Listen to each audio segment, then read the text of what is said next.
Hello and welcome to Witness. I'm Raghi Omar. When President George Bush led the so-called coalition of the willing to invade Iraq, much of Middle America cheered. The rhetoric claimed that Saddam Hussein was an evil dictator and that the world would be a safer place without him. Try telling that to an Iraqi today. With an estimated 650,000 Iraqi casualties since the invasion began, no one is cheering there. The aftershock from America's failed foreign policy is being felt back home too, and no one is cheering there either. Kansas is a solid Republican stronghold in the heartland of America and has provided a steady stream of military recruits for decades. Yellow ribbons, the symbol of support for American troops, are everywhere, on cars, on front doors, like daffodils in springtime. But the people of Kansas are drawing a clear distinction between supporting their troops and supporting their president. Now President Bush's policies in Iraq are viewed with suspicion, and people just want to see their sons and daughters return safely to the United States. Gary Schwartz talked to the people of Kansas to see what happens when the war comes home.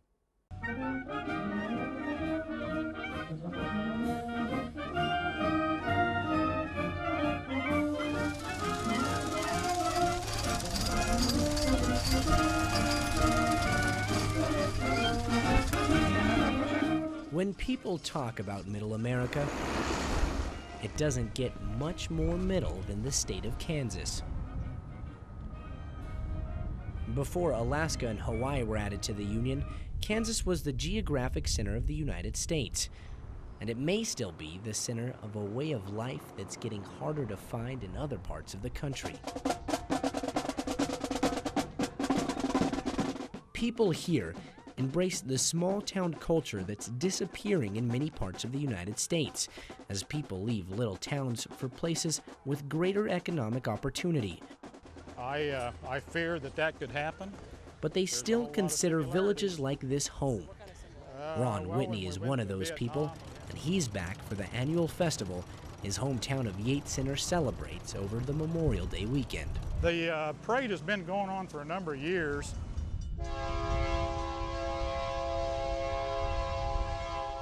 Ron now lives in Emporia, about 70 miles from Yates Center. Emporia isn't a large city, but it's home to the U.S. Army Reserve's 425th Transportation Company. 2 National Guard units are also based here. In fact, this whole area has a long history of sending its sons and daughters out to serve, to fight, and to sometimes die in their nation's wars. I have a grandson who's going over. He's in training right now. That's where they're going. Every Friday morning at the Java Cat Cafe in Emporia, one of his answers was that when the generals tell me it's time to leave, we will a group of friends gets together for coffee and conversation. How many of you ladies have family or have husbands that have served in the forces, in the armed forces? So everybody. Mm-hmm. Yes. Mm-hmm. And this is why I've come to Kansas, to learn how people who are so unwavering in their support of the nation's military are feeling about the continued fighting in Iraq and Afghanistan. If you've ever seen the parents of some of those kids that are over there, I mean, every day they live in total fear that their kid's coming home in a box. Yeah, or coming home with lots of parts that Or are his still parts are gone, yeah. Because this is a war of missing parts. Yeah. Mm-hmm. In other parts of the country, support for the war has been steadily slipping. One of the reasons I wanted to come to Kansas is because even as the war has dragged on, people here continue to believe in the reasons they were told it was being fought. My fear is, though, if we hadn't have done it, I think they would have brought the war here. But the longer the war goes on, the less convincing that reasoning seems to be, even to someone who just used it. Yes, we support our military, and the reasonings, I'm not real sure what the reasonings are. What I'm finding is a growing sense of unease with the war's stated objectives, and especially with its progress. We've been there for 5 years. What progress have we made? The only thing we have is Saddam. That's the only thing we have. And all of the young kids that have And a lost lot their of dead lives. and wounded soldiers. That's exactly correct.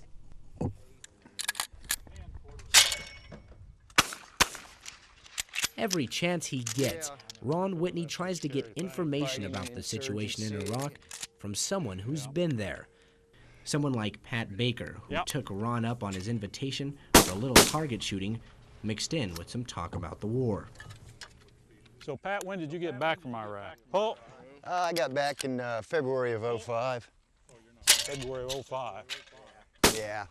Ron and Pat share a bond they believe is special, the bond shared by people who have served in combat. Ron's war was Vietnam. The whole war was a waste. It was an absolute waste. We should have never been there, and yet we were. We should have never stayed for 15 years, but we thought we should. So, all for nothing. Ron still believes that toppling Saddam Hussein and trying to institute democracy in Iraq were necessary elements in a broader strategy to deal with likely sources of terrorism aimed at the United States. But this is where that special bond between Ron and Pat gets strained. Yeah, I think the real fight's in Afghanistan and will always be in Afghanistan. Because between the Taliban and Osama bin Laden, that's how it all got started. What Ron is hearing from Pat is starting to sound familiar and distressing. Yeah. What do you think of it now? Where's the light at the end of the tunnel? I don't really see much of a light at the end of the tunnel. So they'll have to go to work there as well, but it looks like they're going to... When Pat Baker came back to Emporia from Iraq, it was because he injured his back on duty, not because he wanted out of the Army or even out of Iraq. I even told him I'm willing to take an office job or something, just, let me stay in, but they wouldn't go for it. Pat's tour of duty in Iraq included a lot of things he's proud of. He says the efforts of U.S. soldiers to rebuild Iraq just don't get enough attention. He even says that if the Army would let him, he'd go back to Iraq. But not necessarily because he believes in the mission. It's not so much you're doing it for God and country and all, like they want everybody to believe. You're doing it for your buddies. Yeah, you're doing it for each other, watching each other's back, helping each other out. As proud as he is of his service, Pat says he has reluctantly come to believe that the reasons given for fighting in Iraq were based on lies. Let's just say that in the beginning, I've actually believed the stories about weapons of mass destruction and all this intel that the Brits had sort of come up with was all false. There was nothing there. That kind of talk coming from a veteran might surprise a lot of people here. I think it's pretty good because there ain't very many honest people anymore. Kansas is a conservative state that twice voted for President George W. Bush. Take your fork, dear. The owner of Franny's Cafe in Yates Center is very clear about her loyalties. I just don't want anybody coming in and running my president down. And I won't listen to him and I won't allow it. Not that I'm a great Bush fan, but he is the president and the people put him there. We support the guys that's over there, but we don't necessarily support the war itself. Despite Franny's adamant defense of the president, her customers are talking about the war. I think they're against it. Really? What makes you think that? Because so many of our boys are getting killed. Get set, eat! Well, we're going to find out how much pie they can eat in 5 minutes. It feels kind of strange to be talking about war in the middle of Yates Center's annual town festival.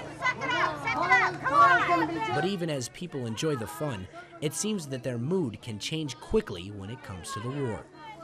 It's sort of like the stock market. It'll go up and down depending on what has been published that day or that week. Cecilia Sine is working an information booth for the Republican women of Woodson County. In the 2004 presidential election, Kansas voted solidly for George W. Bush, in part because of his Iraq policy. Cecilia believes support for the war is still strong here, but she can sense the growing frustration. American people don't have a lot of patience, and they get into ruts where they want the end instantly, and that's not going to happen. And I think that comes from, we just have to educate people that that's not going to happen. If you remember, we marched into Baghdad occupied Baghdad and thought that was probably it.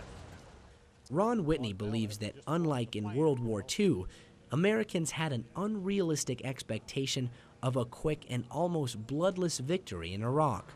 I think it has more to do with honoring those people. He says he wasn't that naive, but he admits that at the beginning he had no idea how long the list of local Iraq war veterans would get, and he worries about how many more names will be added. I don't really see an end to it. Our enemy is very elusive, and who knows how many they are and how long this could last. So that part bothers me, that it could develop into a long deal. Certainly hope not, but something we're really concerned about. This was me and Donna outside the Reserve Center. Some real nice folks got together and put this together. When Pat Baker came home from Iraq, friends and neighbors were eager to express their appreciation for his service. He says he still hears that, but these days the good wishes come with questions he just can't answer. At first, after 9/11, everybody was gung-ho, and then the invasion of Iraq, everybody was pumped, and now it's tapered off a great deal. It's like people are wondering, when's it going to end? When are our kids going to quit sending overseas? When are you going to bring everybody home? Yeah. What's happening in Middle America may not seem all that surprising to people who don't live here. But for so long, people in this part of the United States seemed certain about the war. Now nothing seems certain, except a price that's becoming harder for everyone to bear. The more body bags that come home, the more public opinion towards the war is going to drop. You can only see so many dead soldiers coming home before you say, when's it going to end? Make it stop. When Witness returns, we'll hear from some veterans who see worrying parallels with one of the darkest chapters of U.S. history, Vietnam. See you then.